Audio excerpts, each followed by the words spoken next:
शादी की पहली रात ही मेरी सास और नंद ने मेरे पति के बारे में ऐसी बात बताई जिसे सुनकर मेरे रोंगटे खड़े हो गए। मेरा नाम ज्योति है।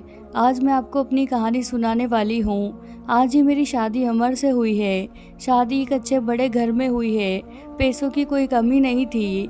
मैं और मेरे पिता अपने आप को बड़े खुशनसीब समझते थे कि हमें ऐसा घर मिला है। सभी रिश्तेदार भी कह रहे थे कि ज्योति के तो भाग खुल गए, किस्मत वाली है। हम लोग उनके मुकाबले कुछ भी नहीं है।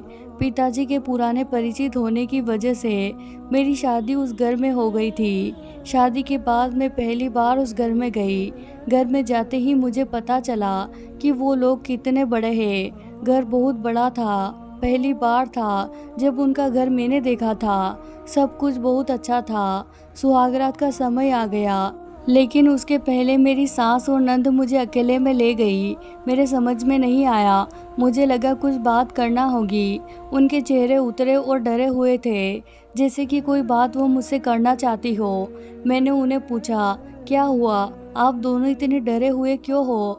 मेरी सास बोली, बेटा हम तुम्हें कुछ बताना चाहते हैं, लेकिन तुम यह सब सुनकर हिम्मत रखना। साथ ही मेरी नंद भी बोली कि अब हम जो तुम्हें बताने वाले हैं वो बात हम तीनों के बीच ही रखना।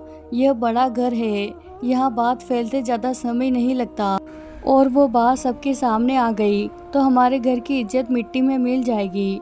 अब तुम इस घर की बहू हो और तुम्हें इस घर का मान रखना होगा। उनकी बातें सुनकर मैं सच में थोड़ा डर गई। मुझे समझ नहीं आ रहा था कि वो लोग क्या बोलना चाह रहे हैं। मैंने कहा, आप बताएं मुझे क्या बात है। मेरी सास बोली कि बहू मेरा बेटा मर्द नहीं है।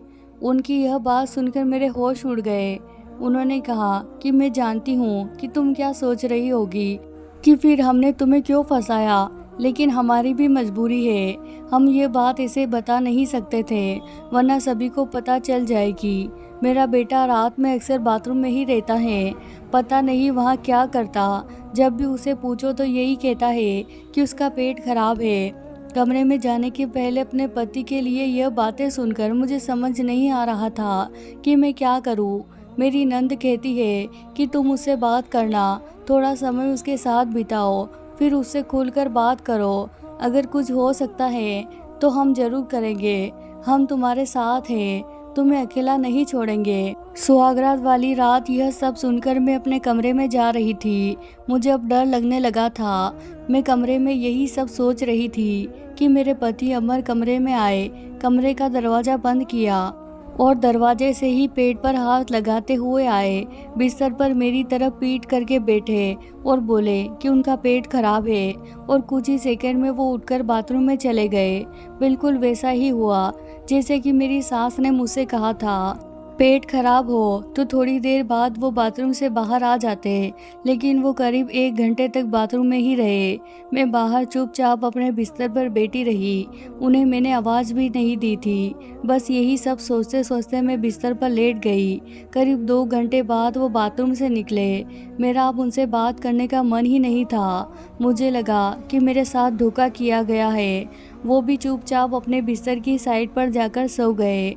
सुबह मैं अपने आप को खुशकिस्मत मान रही थी और रात होते होते अपनी किस्मत को कोसने लगी। सुबह मैं जल्दी उठी और बाथरूम में गई। बाथरूम में जैसे ही गई मेरे होश उड़ गए, क्योंकि बाथरूम में एक नई नाइटी थी, साथ ही मेकअप का सामान। यह सब क्या था मुझे समझ नहीं आ रहा था। एक ऐसे इंसान से मेरी शादी क्यों करवा दी। सुबह मेरी सास और नंद ने मुझसे पूछा, क्या हुआ बेटी रात में? मैंने कहा, वही जो आपने बताया था। यह कहकर मैं रोने लगी। मेरी नंद ने कहा, माँ मैं कह रही थी ऐसे किसी लड़की की ज़िंदगी खराब मत करो, लेकिन तुम सभी ने मेरी बात नहीं मानी। अब यह क्या ऐसे ही घुट घुट कर यहाँ रहेगी? मेरी सास बोली कि बेटा तू जो फैसला लेगी हम तेरे साथ हैं, लेकिन तुझे यह वचन देना होगा कि यह राज तेरे मुँह से नहीं निकलेगा। अगली रात फिर वो कमरे में आए। मुझे अब उनकी तरफ देखने का भी मन नहीं हो रहा था। मैं चुपचाप अपना बिस्तर करके अपनी साइड पर सो गई, क्योंकि अब बात करने को रखा ही क्या था। उन्होंने भी अभी तक कुछ बात नहीं की। उसकी वजह मैं भी जानती थी। थोड़ी देर वो बिस्तर पर बैठे रहे और फिर उठकर वो बाथरूम में चले गए। मैं समझ गई थी कि वो क्या करने गए हैं। थोड़ी देर बाद बाथरूम से चीज़ें गिरने की आवाज़ें आने लगी, कुछ टूटने की। थोड़ी देर बाद आवाज़ रुकी और इस बार वो जल्दी ही बाथरूम से बाहर आ गए, आकर बिस्तर पर सो गए। हमारे बीच कोई बात नहीं हो रही थी।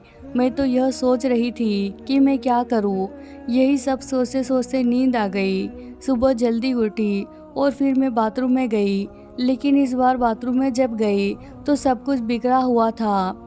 नई नाइटी को फाड़ दिया गया था, मेकअप का सामान बिखरा हुआ था।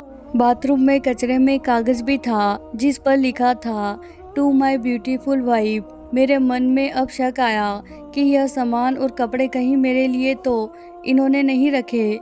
लेकिन फिर मैंने सोचा कि मेरी सास और नंद मुझसे झूठ क्यों बोलेगी। अभी मैंने उनसे कुछ बात नहीं की। सुबह मेरी सास और नंद फिर मुझसे सहानुभूति जता रही थी।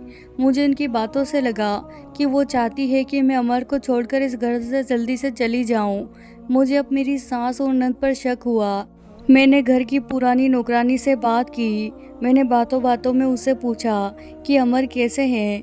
वो बोले कि वो तो बहुत सीधे हैं। उनकी माँ और बहन तो चाहती थी कि उनकी शादी उनके बहन के पति के रिश्तेदार से हो। बहन और माँ तो बहुत कोशिश की, लेकिन उनके पिता नहीं माने और उनके दोस्त के परिचित यानी आपसे शादी करवा दी। वो दोनों तो आपकी शादी के खिलाफ थे। कई दिनों तक घर में विवाद भी होता था, लेकिन तुम्हारे पति अमर ने कहा कि पापा जो बोले वही करते हैं। मुझे अब पता चल गया था कि मेरी सास और नंद मुझे क्यों भगाना चाहती थी।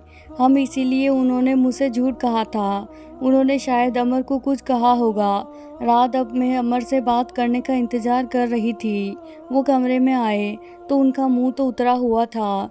ये पहली बार था जब मैं उनसे बात करने वाली थी। उनके आते ही मैंने कहा, आप मुझसे बात करना चाहते हैं? वो बोले, अब बात करने को रखा ही क्या है। पापा का विश्वास था कि वो घर अच्छा है, इसीलिए मैंने माँ और बहन की ना सुनकर तुमसे शादी की और तुमने सच छिपाया। मैंने बोला, क्या सच? कि तुम मुझसे शादी नहीं करना चाहती थी। तुम्हारी ज़िंदगी में अभी भी कोई और है। यह बात तुमने ही तो माँ को बताई थी। घर की इज्जत और पापा के कारण मैं चुप हूँ, कुछ कदम नहीं उठा रहा। और मैंने भी देख लिया, सुहागरात ज़िंदगी में बहुत स्पेशल होती हैं, लेकिन मेरे बाथरूम में 2 घंटे रहने पर भी तुम्हें फ़र्क नहीं पड़ा।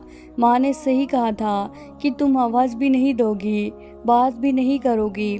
मैंने बोला, बाथरूम में रुकने को उन्होंने कहा था और वो कपड़े और मेकअप वो मेरी बहन ने रखा था। कहा था पहली रात का गिफ्ट है तुम्हारे लिए। बाथरूम में रखा था। मैं उठकर उनके पास गई और उन्हें कहा, आपको पता है उन्होंने मुझे क्या कहा? फिर मैंने उन्हें सारी बात समझाई।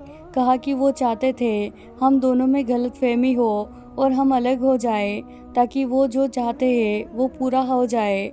उन्हें गुस्सा आया, लेकिन मैंने कहा नहीं, अब हम इस बात को यहीं ख़त्म करेंगे और किसी को कुछ नहीं कहेंगे। उस रात मेरी सारी परेशानी और गलतफहमी दूर हो गई। वो थी मेरी सही मायने में सुहागरात। अगली सुबह मेरी सास और नंद ने मुझसे पूछा कि मेरा क्या फ़ैसला है, मैं क्या करने वाली हूँ। मैंने कहा कि मैं आप दोनों को माफ़ करके एक नई शुरुआत करना चाहती हूँ। तो प्यारे दोस्तों, ये थी आज की कहानी। अगर आपको कहानी पसंद आई तो इसे ज़रूर लाइक कीजिए, साथ ही साथ कमेंट भी करें। अगर आपने अभी तक हमारे चैनल को सब्सक्राइब नहीं किया है तो प्लीज़ कर लें। धन्यवाद दोस्तों।